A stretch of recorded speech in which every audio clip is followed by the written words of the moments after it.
저희가 첫 언급의 법칙과 관련하여서 용어 정의를 지금 하고 있는데요. 하나님께서 하나님 자신을 어떻게 정의하시는지를 지금 계속해서 보고 있습니다. 그래서 창세기 1장 1절을 통해서 하나님께서 자기 자신을 태초에라는 말씀을 통해 알파와 오메가로 규정하고 계시고, 그다음에 하나님이라는 이 엘로힘이라는 이 말씀을 통해서 삼위일체 하나님으로서 자신을 제시하시는 걸 보았습니다. 그리고 하늘과 땅을 창조하시느니라, 이 말씀을 통해서 하늘과 땅의 창조주이시고 주인이시라는 것을 저번 시간에 살펴봤고요. 그리고 이제 잠언 8장을 통해서 이 태초와 관련해서 주 예수 그리스도께서 지혜로 창조에 함께 하셨다는 것을 살펴보았고요. 그리고 히브리서 1장을 통해서도 삼위일체 하나님의 모습을 다시 한번 보았습니다. 그래서 이제 저희가 하늘과 땅의 소유주이신 주님에 대해서 저번 시간에 이제 공부를 하다가 거기에 이어서 오늘 또 공부를 해보도록 하겠습니다.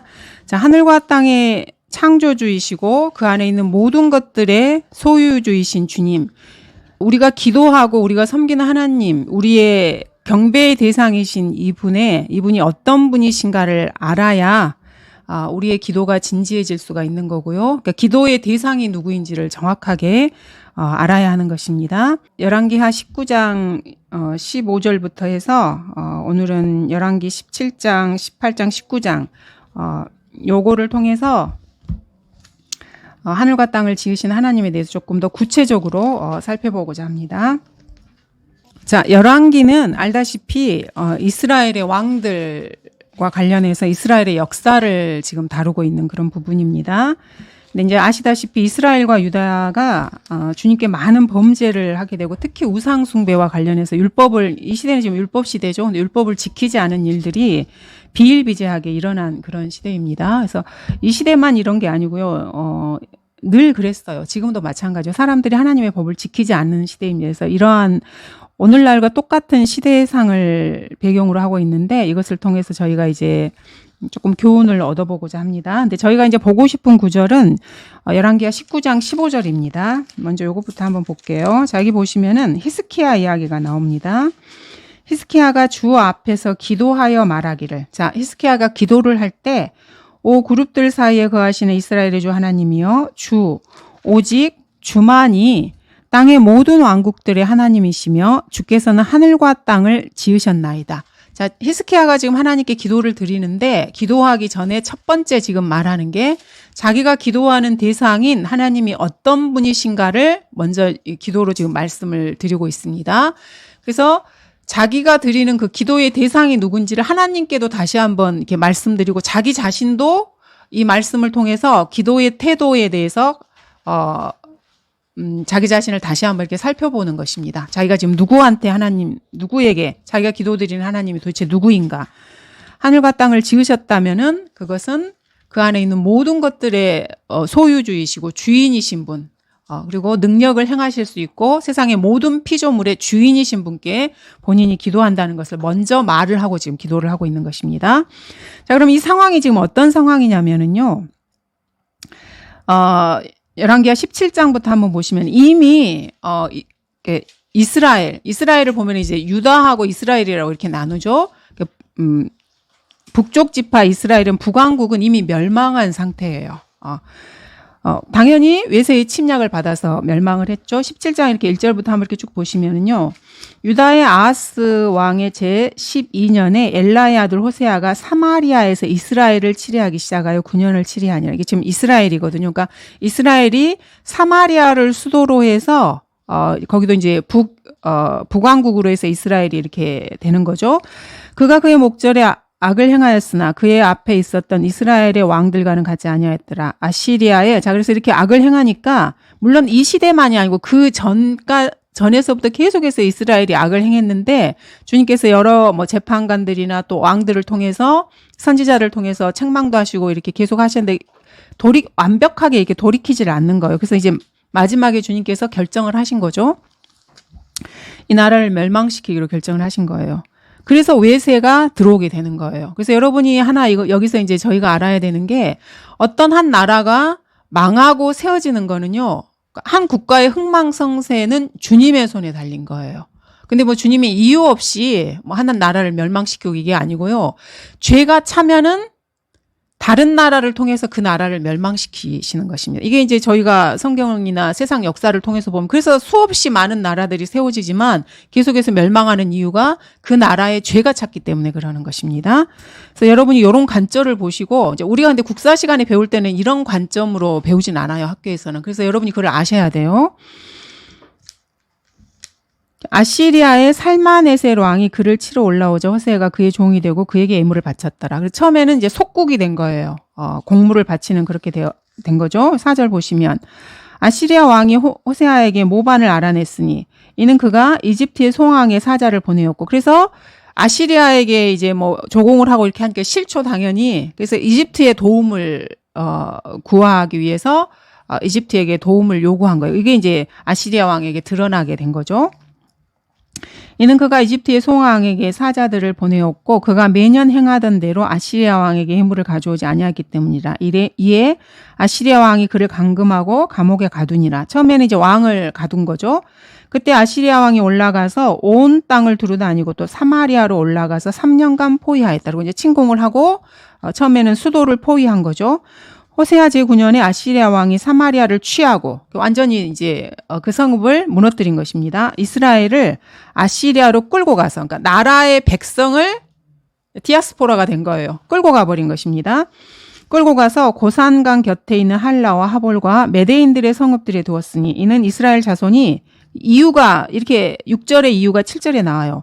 자기들을 이집트의 파라오 왕의 수하에서 벗어나게 하여 이집트 땅에서 인도하여 내신 주 그들의 하나님을 대적하여 죄를 짓고 다른 신들을 두려워한 그러니까 하나님을 두려워한 게 아니고 하늘과 땅을 짓지 않은 잡신들을 무서워하고 두려워한 거예요. 두려워하며 주께서 이스라엘 자손 앞에서 쫓아내신 이방인들의 규례들과 이스라엘 왕들이 만든 규례들대로 행하였습니다라.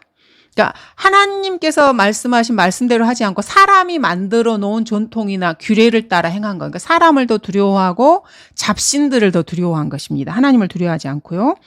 이스라엘 자손이 주 그들의 하나님을 거역하여 옳지 않은 일들을 은밀히 행했으며 또 그들의 파수꾼들의 망대로부터 방벽진 성읍에 이르기까지 그들의 모든 성읍에 산당들을 세웠다. 이게 산당의 우상숭배의 본거지잖아요. 이 당시에는. 그들이 모든 높은 산과 모든 푸른 나무 아래에 형상들과 아세라들을 세웠으며 주께서 그들 앞에서 옮겨버리신 이방인들이 하던 대로 그들이 모든 산당에서 분향하고 또 악한 일들을 행하며 주를 경록해 하였더라. 이게 이스라엘, 그러니까 북왕국이 멸망한 이유입니다. 겉으로 봤을 때는 아시리아 왕이 침략을 해서 이 나라를 뭐 무너뜨리고 아시리아가 제국이 커지고 권세가 뭐 커지고 이런 걸로 눈에 보이는데 성경에 따르면 북이스라엘이 멸망한 이유는 하나님을 거역하고 우상 숭배를 하고 주님께서 이때는 율법을 다 주셨던 시대잖아요. 율법대로 안 했기 때문에 멸망한 것입니다. 그들이 우상들을 섬겼으므로 주께서 그들에게 말씀하시기를 너희는 이런 일을 행하지 말지니라 하셨더라. 그래도 주께서는 모든 선지자들과 모든 선견자들을 통하여 이스라엘과 유다에 대하여 중가하여 말씀하시기를 너희는 너희의 악한 길에서 돌이켜 내가 너희 조상들에게 명하고 내 종 선지자들을 통하여 너희에게 보낸 모든 율법에 따라 내 계명들과 내 규례들을 지키라 하셨더라. 계속해서 주님께서 사람을 보내셨어요. 그냥 주님이 가만히 계신 것이 아니었어요.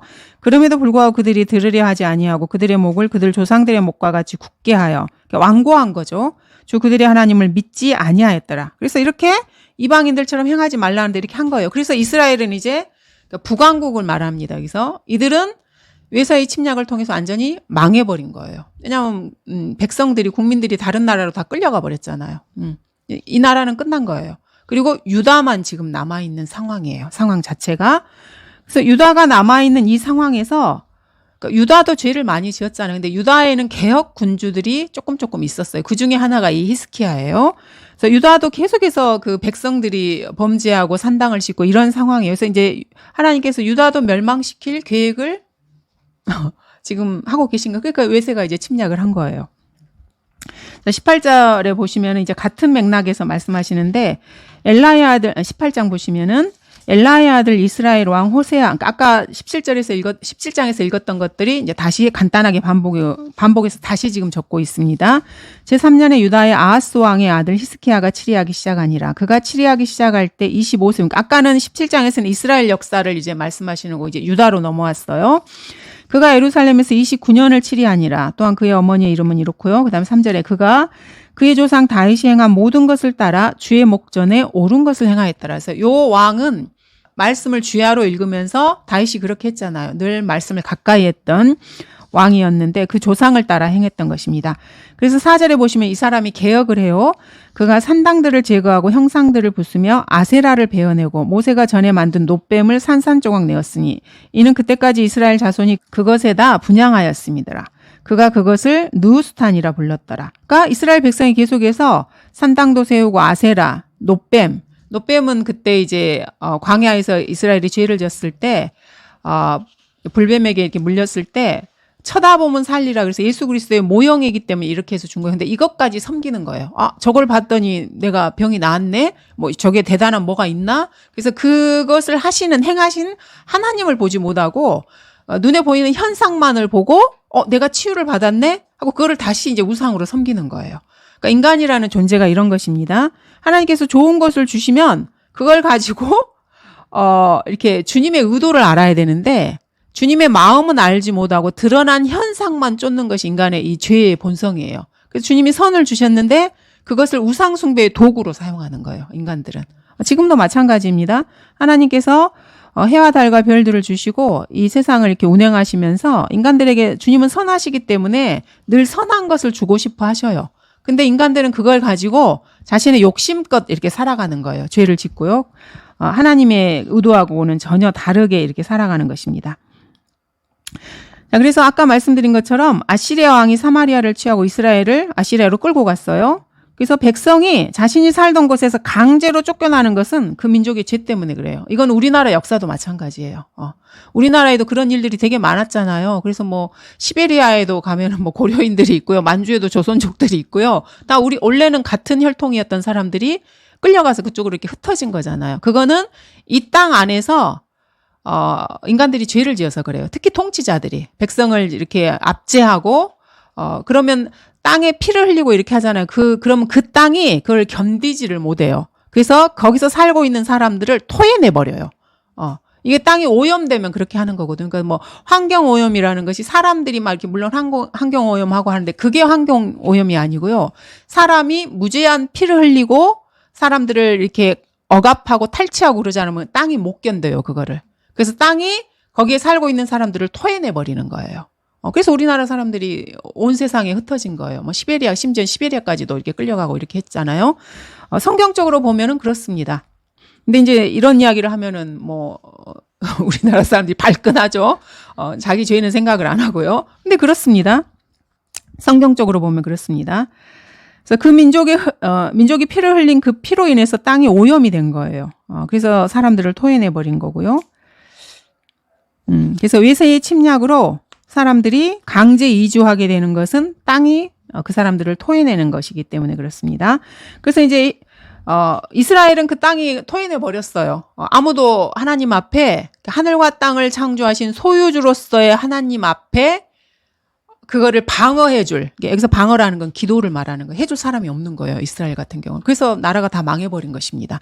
근데 유다 같은 경우에는 왕이 정신이 조금 똑바른 사람이었어요. 그러니까 현실을 직시할 수 있는 사람이에요. 현실이라는 말은요, 하나님을 볼 수 있는 눈이 현실이에요. 그러니까 세상에서 그냥 잘 먹고 잘 사는 이 현실. 왜냐하면 그게 실체이기 때문에 그래요. 그러니까 그 눈이 있었던 왕이 그나마 유다를 다스렸던 게 그나마 이 유다의 멸망을 조금 늦춘 거예요. 그래서 이 사람이 이제 이런 개혁을 하게 된 거죠. 그래서 과거에 이렇게 주님이 선하신 목적으로 주신 산당도 마찬가지예요. 처음에는 주님께서 그걸 허락을 하셨어요. 아브라함 때부터 이렇게 높은 곳에다 제단을 쌓고 그걸로 하나님을 섬겼던 거거든요. 그러니까 처음에는 다 선한 의도로 이렇게 허락을 하신 건데 그거를 인간이 우상 숭배의 도구로 사용해서 하나님은 이제 안 보이고 잡신들이 이제 거기에 깃들게 되는 거죠. 하늘과 땅을 창조하지 않은. 그래서 어쨌든 이렇게 해서 개혁을 이렇게 합니다. 그래서 6절 보시면 그가 주께 밀착하고 그를 따르는 데서 떠나지 아니하였으며 주께서 모세에게 명령하신 그의 계명들을 지켰다는 게 율법을 지킨 거예요. 하나님의 즉 말씀을 지킨 것입니다. 주께서 그와 함께 하시니 그가 어디로 나가든지 번영하였더라. 그가 아시리아 왕에게 반역하여 그를 섬기지 아니하였으며. 자, 아시리아 왕이 이렇게 왔어요. 그럼 이 상황이 지금 똑같잖아요. 아까 이스라엘 저희가 봤을 때 이스라엘도 반역을 했죠. 그리고 이집트 왕에게 도움을 청하고 이렇게 했죠. 그런데 이 사람은 지금 이 상황을 어떻게 처리했는지를 저희가 보면서 영적인 교훈을 받고자 하는 거예요. 그러니까 이스라엘과 유다가 똑같은 상황에 처했는데 결과가 달라요. 상황은 똑같은데 결과가 달라요. 우리 성도들도 마찬가지예요. 상황은 상황의 모양은 다르지만 서로 여러 가지 힘든 고난 속에 있을 수가 있고요. 환경이 좋지가 않을 수가 있어요. 근데 어떤 성도는 상황이 잘 풀려요. 근데 어떤 성도는 더 힘들게 상황이 수렁으로 빠지는 것 같은 상황으로 이렇게 가기도 하고 그래요. 근데 우리가 물론 그거를 뭐 개인적으로 누구를 뭐 정죄하거나 뭐 그러는 건 아니고요. 상황은 똑같지만 내가 하나님을 어떤 분으로 섬기느냐. 하늘과 땅을 창조하신 진짜 주인으로서 주님을 섬기면서 내가 그분을 진짜 기도의 대상으로 지금 하고 있는가. 아니면 이스라엘처럼 북왕국처럼 그렇게 하고 있는가에 따라서 결과가 달라진다는 거예요. 그래서 그리스도인들은 절대로 환경 탓을 하지 않습니다. 절대로 환경 탓을 하지 않아요. 왜냐하면 그 환경을 주관하시는 분이 하나님이라는 것을 우리가 알고 있기 때문에요. 그래서 믿음으로 살아가는 거예요. 상황이 좋지 않아도요. 그래서 우리가 이제 여기서 이스라엘과 유다를 비교해서 유다 왕이 하늘과 땅을 지으신 창조주로서 하나님을 어떻게 섬겼고 그 결과가 어떻게 됐는가를 보고자 하는 것입니다. 8절에 보시면 그가 필리스티안들을 쳤으니 가자와 그 경계들까지며 파수꾼의 망대로부터 방벽친 성읍까지라. 자, 9절 보시면 똑같습니다. 상황이 히스기야 왕 제4년 곧 엘라의 아들 이스라엘 왕 호세아 제7년에 아시리아의 살마네셀 왕이 사마리아를 치러 올라가서 포위하고, 그래서 이제 사마리아는 멸망을 하죠. 북이스라엘 같은 경우에는요. 그래서 이제 아까 저희가 17장에서 읽었던 일들이 쭉 이렇게 연결해서 이렇게 쭉 나오고요. 13절에 보시면은 히스기야 왕 제14년에 아시리아의 사네립 왕이 유다의 모든 방벽친 성읍들을 치러 올라와서 그것들을 취하였으니 유다의 히스기야 왕이 라키스로 사람을 보내어 아시리아 왕에게 말하기를 내가 잘못하였나이다. 내게서 돌이키소서. 왕이 내게 지으시는 것을 내가 감당하리이다 한지라. 그래서 다시 이제 항복을 한 거예요. 아시리아 왕이 유다의 히스기야 왕에게 은 300달란트와 금 30달란트를 정해주더라. 이제 공물을 이렇게 내라고 짐을 지어준 거죠. 이 히스기야가 주의 전과 왕국의 보물 창고에 있는 모든 은을 그에게 주었으니. 그래서 그 나라가 하나님께 범죄하면은요, 국고가 바닥이 나요. 경제가 파탄이 나는 게 먼저입니다. 살림이 다 망가져요. 그래서 심지어 하나님의 그 전에 있는 것까지 금은을 기둥에 있는 금까지 다 이렇게 떼가지고 공물을 바치게 되는 거예요. 이 히스기야가 주의 전과, 성전이잖아요.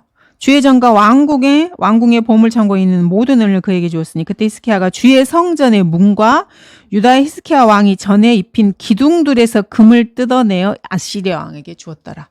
줄 게 없으면 이렇게 하는 거예요. 자기 집 문짝에 있는 금이라도 뜯어서 수도꼭지라도, 그 전에는 뭐 수도꼭지도 금으로 하고 이렇게 살 수 있어요. 근데 그걸 다 뜯어가지고 다 줘야 되는 거. 이게 인간의 죄 때문에 그런 것입니다. 우상 숭배 때문에 그런 것이고요.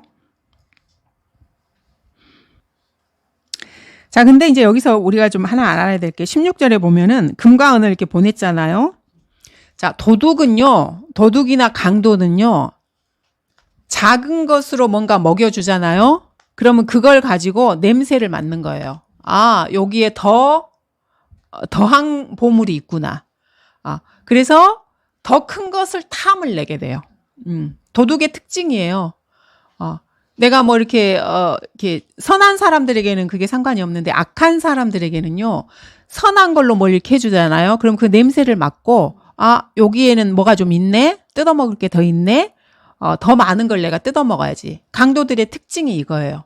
그래서, 저희가 하나 알아야 될 게, 이제 구약에서 보면은 뭐 사신들이나 이런 사람들이 오면은, 자기 나라의 그 영화나 이런 거를 자랑하기 위해서 성전에 있는 금, 은, 뭐 식기들, 그러니까 금은으로 된 이런 것들을 이렇게 자랑을 해요. 자기 보물 창고도 보여주고요. 그러면 그 사람들이 그걸 보고 어떻게 하겠어요? 탐을 내요. 그래서 그걸 갖고 싶어 하는 거예요. 그래서 그 침략의 또 하나의 동기를 주게 되는 거예요. 여기서도 지금 그렇습니다. 그래서 이제 그거를 뜯어줬는데 이제 더 욕심을 당연히 부리겠죠. 그래서 여러분들도 이걸 저희가 이제 그 적용을 저희 인생에 적용을 해보면 물론 뭐 저희 가진 것도 별로 없고 하지만은 여러분들이 가진 것을 누구한테 자랑하지 마세요. 자랑하면은 그 사람이 어떠겠어요? 갖고 싶어 해요. 그 인간의 본성이거든요. 모두가 다 악한, 우리가 그래서 처음에 인간이 얼마나 큰 죄인인가를 여러 차례에 걸쳐서 공부한 이유가 그래서 그런 거예요. 인간의 본성은 다 똑같아요. 여러분이나 저나 아무리 신실해 보이는 사람도 똑같아요. 그래서 조심하셔야 돼요, 항상. 자기가 가진 것을 자랑하지 않는 이유 중에 하나가 그거예요. 상대방이 그걸 탐을 내기 때문에 그래요. 뭐 남편이나 자식도 자랑하지 마시고 집안에 뭐 이렇게 물질에 대해서도 자랑하지 마세요. 상대방이 탐을 내고 시기를 하기 때문에 그런 것입니다. 자, 그거는 저희가 이거를 통해서 이제 영적인 교훈을 하나 이렇게 보는 거고요.